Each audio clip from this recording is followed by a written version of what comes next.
Tasmania's Maria Island Marine Reserve is one of 4 protected marine areas created in 1991. Covering 12.5 square kilometres, the Maria Island Reserve is the most accessible of Tasmania's larger marine reserves.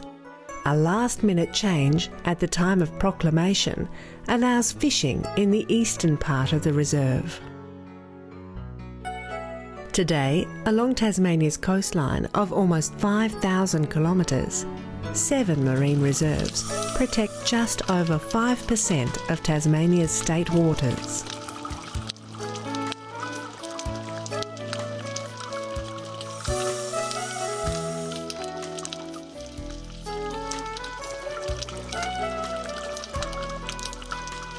Why are marine reserves important?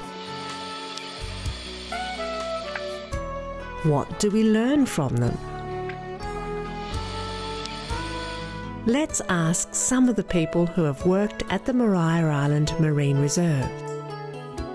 Neville Barrett is a marine scientist with Taffy Marine Research Laboratories. Well, the Maria Island Marine Park has tremendous value for a range of reasons. The primary one's its conservation value, really, because it's the only area on the east coast of Tasmania that's fully protected, particularly with a broad range of habitats ranging from seagrass and the shelter locations out round to a little bit more exposed reef. From that point of view, it provides quite an extensive conservation value, protecting quite a wide range of species, but also has quite significant scientific merit. From a research point of view, it has quite a significant value as well, because it allows us to work on a range of species unimpeded by people impacting on the animals that we're studying. We can also get a lot of growth information. We can tag a lot of animals and measure and recapture them over periods of time to actually see how fast they're growing and how old they live. And again, it's pretty much impossible to do that outside of a marine park like Maria Island, because people basically capture the animals before we get a chance to recapture them ourselves, and they're lost to science. Meet Mick Barron, dive centre operator in southern Tasmania.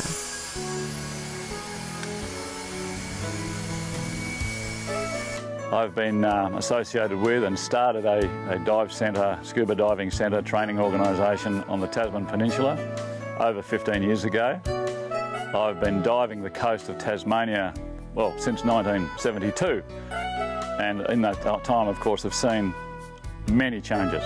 We now have hundreds of international visitors come through. Many of them ask me, where is the marine reserve? I'm quite surprised that an operator does not have a marine reserve to operate within.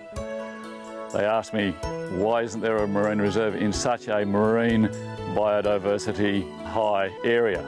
I would like to be able to show my child some places that I used to dive. There are no places really available now that I could show him what it used to be like. Maybe the Marine Reserve in Maria Island is an exception, but other than those protected areas, there are no areas that are similar, even comparable to what it was 30 years ago. In my view, there are other things other than extractive activities that the ocean for the future should be used for. Meet Christian Bell, CEO of the Tasmanian Conservation Trust. Well, marine reserves are just fantastic natural locations in the sea.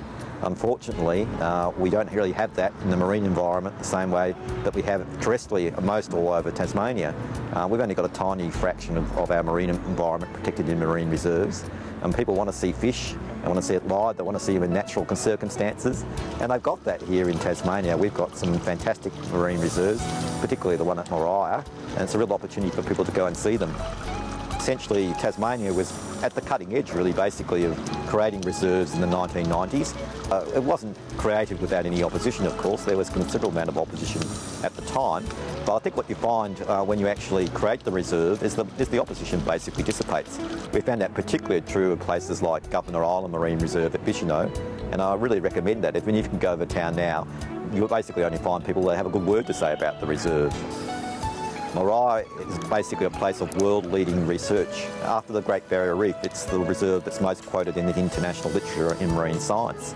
So that's something Tasmanians should be immensely proud of. It's a fantastic data set. It's assisting us with the management of fisheries in general. That information is very important when we look at the changes occurring in the marine ecosystems around Tasmania. And it's really something that should be well worth supporting, and particularly financially.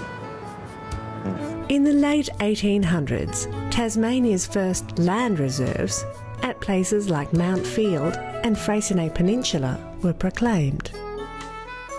These reserves were proclaimed under the Wastelands Act because at the time the land was considered worthless for any practical purpose.